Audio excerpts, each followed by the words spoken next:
तेजपुर नाम के गांव में राजेश नाम का लड़का शहर से चाउमीन बनाना सीख कर आया है और अपने गांव में ही चाउमीन का ठेला लगाता है।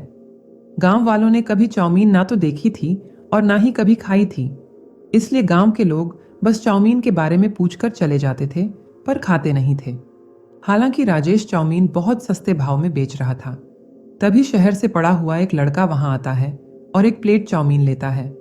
उस लड़के को चाउमीन खाता देख गांव वाले भी अब राजेश से चाउमीन लेकर खाने लगते हैं। सभी गांव वालों को राजेश की बनाई हुई चाउमीन बहुत पसंद आती है। अब तो राजेश का ठेला लगते ही चाउमीन खाने वालों की लाइन लग जाती है। तभी वहां से गांव का साहूकार निकलता है और राजेश के ठेले के पास इतनी भीड़ देखकर उसे समझ नहीं आता है कि इतनी भीड़ क्यों हो रही है। तो वह ठेले के पास चला जाता है। ठेले के पास पहुंचकर साहूकार इतनी भीड़ के बारे में पूछने लगता है। तो वहां खड़ा एक आदमी उसे राजेश की चाउमीन की दुकान के बारे में बताता है और साहूकार को भी चाउमीन खाने के लिए कहता है। साहूकार चाउमीन खाता है, उसे चाउमीन बहुत पसंद आती है। तो वह राजेश की ओर देखता है। राजेश पूरे दिन की कमाई गिन रहा होता है। तो साहूकार उसे चाउमीन की दुकान में लगी लागत के बारे में पूछता है। राजेश ने साहूकार की बातों को टाल दिया और साहूकार को कुछ रुपये दे दिया। साहूकार कुछ समझ पाता उससे पहले ही राजेश ने उसे बताया कि पिछले साल जो 10,000 रुपये लिए थे वो सूद के साथ जमा कर लो। राजेश की दुकान से हो रही इतनी कमाई को देखकर साहूकार अंदर ही अंदर कुछ चाल चलने लगता है और राजेश की दुकान को हड़पने के लिए कुछ सोचने लगता है। साहूकार घर आ जाता है और अपनी पत्नी को राजेश की चाउमीन की दुकान की सारी बात बताता है। साहूकार की पत्नी भी राजेश की चाउमीन की बहुत तारीफ करती है। अब साहूकार अपनी पत्नी को अपने मन की बात बताता है कि कैसा हो अगर वो दुकान उनको मिल जाए। साहूकार की पत्नी भी साहूकार की तरह बहुत धूर्त होती है। वो भी साहूकार की बात से सहमत हो जाती है और दोनों मिलकर राजेश की दुकान को हड़पने का प्लान बनाते हैं। साहूकार और उसकी पत्नी अब रोजाना चुपके से राजेश के घर जाते हैं और राजेश को चाउमीन बनाते हुए देखते हैं।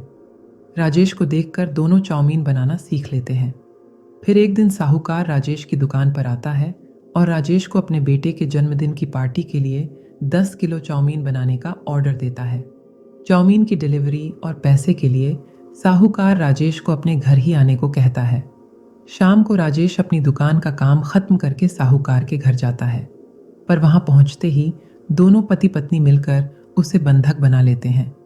राजेश साहूकार एवं उसकी पत्नी को बहुत बार बोलता है कि उसे छोड़ दो, तो साहूकार हंसते हुए कहता है कि आज से तेरा चाउमीन का ठेला मैं लगाऊंगा और बहुत सारे पैसे कमाऊंगा।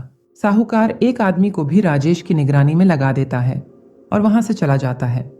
अगले दिन राजेश की दुकान पर साहूकार को देखकर गांव वाले साहूकार से राजेश के बारे में पूछते हैं, तो साहूकार उन लोगों को झूठ बोल देता है कि राजेश को किसी जरूरी काम से शहर जाना पड़ गया, इसलिए जब तक राजेश ना आ जाए उसकी दुकान को मैं ही संभालूंगा। अब तो साहूकार गांव वालों से चाउमीन की एक प्लेट के लिए 50 रुपये लेने लगा गया। सभी गांव वालों को राजेश के हाथ की बनी चाउमीन की लत लग चुकी थी, तो वे अब चाउमीन खाने के लिए 50 रुपये देने के लिए भी तैयार हो गए। साहूकार अब और भी ज्यादा बेईमानी पर उतर आया था। उसने 50 रुपये लेकर आधी प्लेट ही चाउमीन की देने लग गया। अब ऐसे ही साहूकार की मनमर्जी चलने लग जाती है। गांव वाले अब करते भी क्या? गांव में कोई और चाउमीन की दुकान भी तो नहीं थी। अब धीरे धीरे गांव वालों के बीच राजेश की बातें शुरू होने लग गई कि शायद साहूकार ने ही राजेश को कुछ कर दिया होगा। चाउमीन बेचकर इतनी कमाई देखकर साहूकार और उसकी पत्नी बहुत खुश हो रहे थे। अपनी बेईमानी पर बहुत गर्व महसूस कर रहे थे। वहीं राजेश रोज भगवान से प्रार्थना करता कि किसी तरह से बस एक बार वो इस कैद से आज़ाद हो जाए, लेकिन उसकी आज़ाद होने की हर कोशिश नाकाम रही।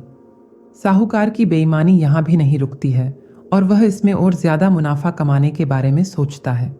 वह अपनी पत्नी को एक तरीका बताता है जिससे उनका मुनाफा और ज़्यादा होने वाला था। साहूकार के कहे अनुसार उसकी पत्नी सब्जी मंडी में से सड़ी गली सब्जियां उठा लाती है और वे सब्जियां ही चाउमीन में डाल देती है।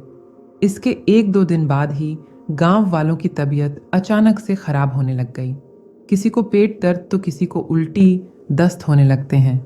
सभी को शक हो जाता है कि चाउमीन खाने से ही उन सब की तबीयत खराब हो रही है। उधर जो आदमी राजेश की निगरानी कर रहा होता है उसे अचानक से नींद आ जाती है और राजेश मौका देखकर वहां से भाग जाता है। राजेश गांव वालों के पास जाकर उन्हें सब कुछ बता देता है। बस फिर क्या था, साहूकार के घर पुलिस पहुंच जाती है और चाउमीन में सड़ी गली सब्जी डालकर गांव वालों की तबीयत खराब करने और राजेश को बंधक बनाने के जुर्म में साहूकार को गिरफ्तार कर लेती है। साहूकार को पुलिस ले जाती है और अगले दिन से पहले की तरह ही राजेश का चाउमीन का ठेला गांव के बाजार में लग जाता है, जहां अब पहले भी ज्यादा भीड़ होती है। इसीलिए कहते हैं ना, बुरे कर्मों का फल बुरा ही होता है।